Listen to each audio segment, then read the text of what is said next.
Just wanted to do a short video here, give a little shout out to a crowdsourcer who had sent me a video this morning about the Illuminati. And I think everybody knows something about the Illuminati, but it's one of these things that for some reason you just mention it and it's already ridiculous that you're talking about it. It's a real thing. It was started in like 1760 by Adam Weishaupt or something like that. And there's a lot of different things that we associate with the Illuminati. I'm here in New York City. I think a lot of people have seen us walk by this Grand Lodge of the Freemasons before. That's a gigantic building. I don't know if people can see their logo up there. It's a little dark here. Let's see if we can adjust that. But yeah, these guys, they had that huge building in Philadelphia that I visited with Quinn Michaels, virtually with Quinn Michaels. But the Illuminati are interesting. That video that I just showed, that little clip of, I would encourage people to take a look at, because the video's from 1967, which is only a couple years after John F. Kennedy gave his famous Secret Societies speech, where he said we're surrounded by a vast conspiracy.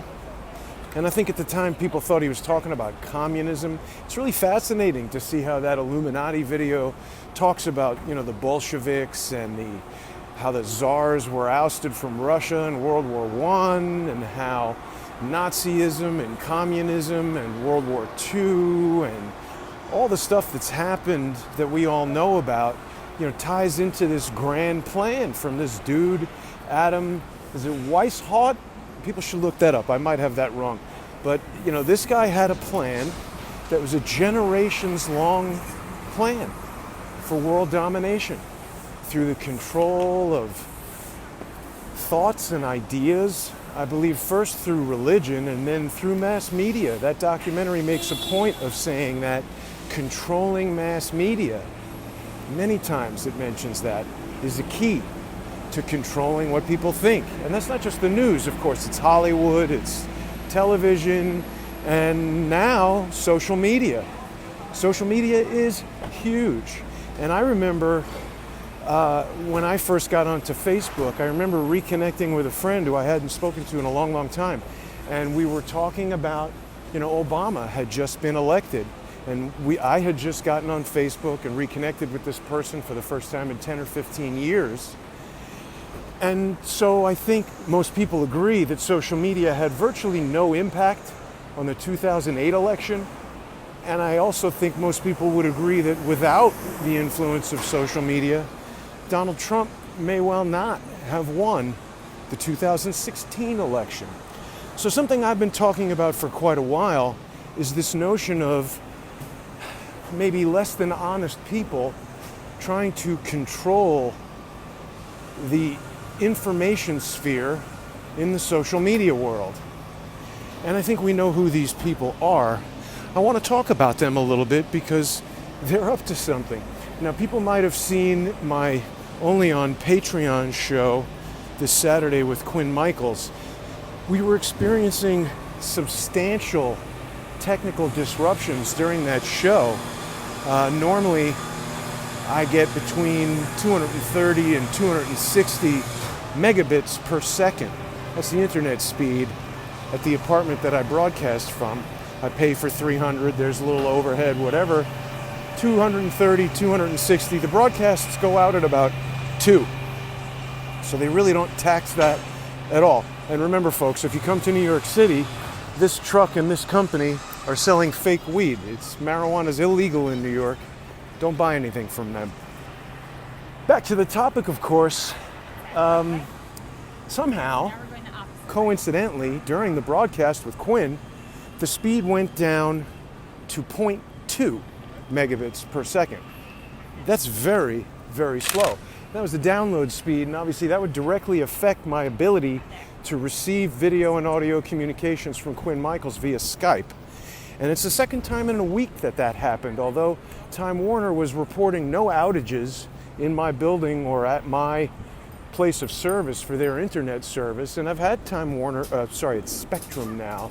I've had it there for like 19 years, and as I think back, I think it might have had a problem once, many, many years ago. So it's very reliable, and it was surprising to me that it would, experience such performance problems as it did. But anyway, people can go on to patreon.com/crowdsourcethetruth, and they can see that broadcast. I just think it's really funny that as Quinn reveals information from the book Mr. Leakey, and as people like Michael Barden come on my show and talk about being targeted individuals, that we get this huge performance hit on the internet. Now, we've seen people in the past tracking my IP address, trying to figure out where emails that Dave Swigert receives might be coming from, etc. I don't know what the capabilities of those people or other people with similar information might be. Perhaps there's a way they could deliberately disrupt my internet. I don't know.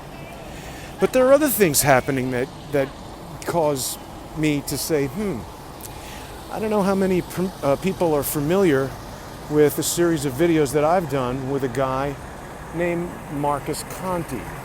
Now, Marcus is the New York Department of Sanitation enforcement officer who became a whistleblower and started a lawsuit against the Department of Sanitation. And I had interviewed Marcus a couple times. He's a Crowdsource viewer, familiar with me and George. But I never heard George talk about him, and I never heard George have him on his show or help him promote his lawsuit or whatever various things he wanted to promote. And I found it very confusing that Marcus went last week or a couple weeks ago, maybe like 3-4 weeks ago, on to Lift the Veil. And everybody knows that Nathan is constantly getting caught trying to, on video, in his own words, trying to get into deals with someone where he gains influence on YouTube. He went and met with Quinn months ago, or maybe a year ago, over in Mount Shasta, and Quinn has reported some strange things about his behavior. The reason I'm pointing these guys out is not to create fights among YouTubers, but I believe it's possible, and I've said this many times, that there is a network of so-called YouTube influencers who are trying to control what people think and believe by creating news, according to them. And they put out these stories and they corroborate them amongst each other with, anonymous posts from 4chan that are then reported on by really unreliable sources like Lift the Veil. I do not consider Nathan to be honest or reliable. He always seems to be up to something tricky. He's the guy who pushed out the irresponsible allegations of Marcus Cappy against people like Steven Spielberg. I haven't seen any response from Mr. Spielberg, but likewise, I haven't seen any victims come forward. It's one thing if someone comes forward and said, XYZ person did this to me, but to just throw around wild accusations is very dangerous, not cool. And the other thing I've noticed in terms of patterns is, we've got George Webb suddenly advising people to go and, advising Marcus to meet with him at the News Museum in Washington, D.C. George loves Marcus all of a sudden. And Marcus is a street reporter. I didn't know that. I thought Marcus was a sanitation worker who had been fired and who had a lawsuit against the New York Department of Sanitation that he lost, who was in desperate need of work and money. I wonder if that's a way to get on Lift the Veil and to interview George about the strange death of Jenny Moore. There are still a lot of unanswered questions about that. I don't know that much about it. I don't have that much information about it. And other people are covering it. George seems adamant about covering it, even though apparently the family doesn't want him to do that. I just think it's very interesting. People should watch that, and they should keep an open mind about the fact that I suspect both of those guys have some sort of angle going, because this is a pattern. George tells people to watch Lift the Veil. George tells people to watch Marcus. This is in some way lending credibility to Marcus. And this is the same thing George has done when he told everybody to watch Dave and DeFango, how humorous they are, how funny they are. And then on that show, Dave presented DeFango with his fake evidence that I was apparently working for and being paid by the Mossad-affiliated Black Cube. This is how these guys push out their fake, bogus, lying stories. People remember in March I interviewed Marcus right here in this thing. We got the Supreme Court building over here. Let's take a look at that. It's an interesting building for sure. But I think people should watch this Marcus George interview with a great deal of skepticism. And that's all I'm going to say. I think you should be very wary of anything either of those guys might tell you, because I just don't trust them. I don't trust either of them. I think they are working for some unseen purpose. And I think George is very skilled at saying things that sound complimentary, but are intended to plant some piece of information that gets you thinking about something. You know, oh, Jason's a great guy. He's $1 million guy. Did you notice how many people took that to mean that Jason has earned $1 million from YouTube? George is talking about my employment 10 years ago as a director and cinematographer in Hollywood. I told him that my company at that time had years where it earned around $1 million. But you know, you earn $1 million, you spend 1.2 paying people, paying for health insurance, renting offices in New York and LA. That money runs out quite quickly. And I'm obviously not involved in that type of business anymore. But this is what these guys want you to think. I suspect there's something going on between Lift the Veil, Dave Acton, who Nathan was very aggressively pursuing when he was in Mount Shasta, according to Quinn. I suspect those guys are up to something. So people should watch that interview with great care. I think it's coming on in just about 18 minutes. It all seems very carefully coordinated to me. Meet me here, they're making videos back and forth. They're following this telecomics guide that Quinn was talking about. Now, the other thing I wanted to add about the conversation with Quinn on Saturday, we were having intense disruption, you know, delays, even in the audio portion of the Skype call. It was very difficult for me to keep up with Quinn. People can watch that playback on patreon.com/crowdsourcethetruth. And, you know, right before we ended the thing, I was trying to bring up the notion that tied what Quinn was saying on Saturday back to some of his time phone hacking theories. Because you see, George Webb has told us that his father invented the cordless phone, the radio telephone. And in the 1960s, that was a substantial technological advance. You could now have a phone on an airplane if you were Elvis. You could have a phone in a limo if you were the President of the United States. That was substantial technology. And the other thing that this Illuminati video that the Crowdsourcer sent me this morning spoke about was that scientists were involved in the Illuminati. You know, their whole goal was to control society by controlling banking, by controlling what people believe, by controlling the media, by infiltrating religions and pitting certain religions against one another, and by controlling technology. So it really brought together some of the things that Quinn was saying, and it brought together some of the things that Charles Ortel always says. It's this 1967 speech about a 1760 secret society actually spoke about creating tax-exempt foundations so that the super wealthy would not have to pay taxes, but rather taxes would burden the average person like you and I, while the rich got super rich.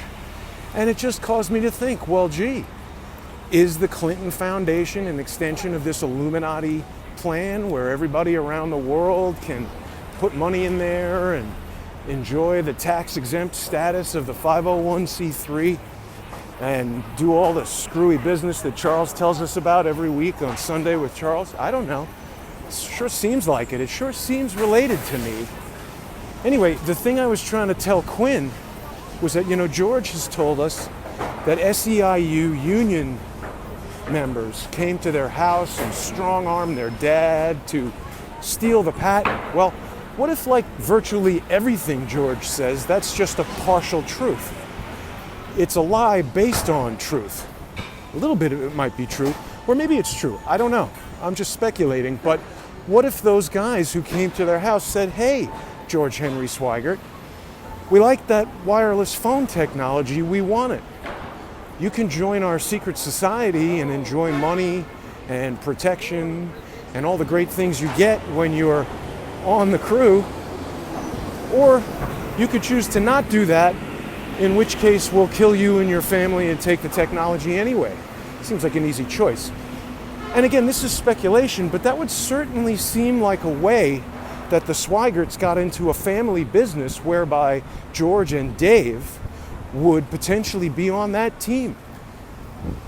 And maybe, as I've been saying for months, they're part of an effort to control what you believe by controlling the flow of information over social media. Think about how influential YouTube, Twitter, Facebook have all become in the past 8 or 9 years. Since the 2008 election, in that time period to 2016, social media has become a really important source of information. So it stands to reason that they don't want people like me, who are giving you firsthand interviews with people who have been in the CIA, who have been in the FBI, who have been in police departments, who have been victims of MK Ultra, who have been targeted individuals who were involved in training exercises on the 5th of September 2001, where they received certificates that showed exploding commercial aircraft 6 days before September 11th. Why did that broadcast get disrupted? And is Mr. Leakey, as Quinn has said, the key to all of this? This secret society telling its members where the Nazis would have a radio transmission tower, where the British would have their most sophisticated signals intelligence installation at GCHQ, where the Technion Society would eventually build a university that trains people in hacking and cyber technologies 10 years before Israel ever existed? Is it possible that Quinn Michaels is right about everything he's saying in Mr. Leakey, and that's why the Saturday broadcast came under such heavy assault? I really think that people should consider that. And I mean, if I'm wrong, I'm wrong. Nobody has to listen to me. But it's interesting to see how aggressively they're trying to shut me down. Robert David Steele with his $18 million lawsuit. He was being real aggressive with that until his own lawyer admitted that Robert David Steele has in fact committed charity fraud. He's admitted that in a motion that's been submitted to federal court. And that tracking the leopard moraz, it's amazing how that thing gets information right in sync with when Robert David Steele or David Swigert post their lawsuits. Even if Pacer is down, that website seems to have the information. Could it be part of a social media network that's attempting to corroborate bogus stories? I don't know. But if people like the reporting that I'm doing, if people like questioning these things, these questionable things, then you got to support Crowdsource the Truth by going to patreon.com/crowdsource the truth. And there's only a couple days left in August here. So I wanted to run a special offer today for people who join patreon.com at the $25 per month or higher sponsorship level. Today only, I'm going to be offering a free mug of your choice. You can just go over to redbubble.com and select something there from the collection of artwork from Crowdsource the Truth shows like Sunday with Charles. Pick anything you want on a mug. Just tell me in an email to truth@crowdsourcethetruth. Just tell me which design you'd like to receive. And if you join today for $25 a month or higher, or if you're already a sponsor at the $25 or higher mark, just send me an email today. Include your shipping address. It's got to be in the U.S. And I'll send you a mug of your choice, a regular sized coffee mug with any graphic on there that you like. Really do need your support and sponsorship, and I want to thank the people that are sponsoring Crowdsource the Truth and making this reporting possible. And that's my way of saying thank you. offering those mugs. And let's tune in and see where this Marcus Conte, George Webb interview goes. We'll have to see. It's interesting. Very curious. I think I just time phone hacked their interview. Catch everybody later.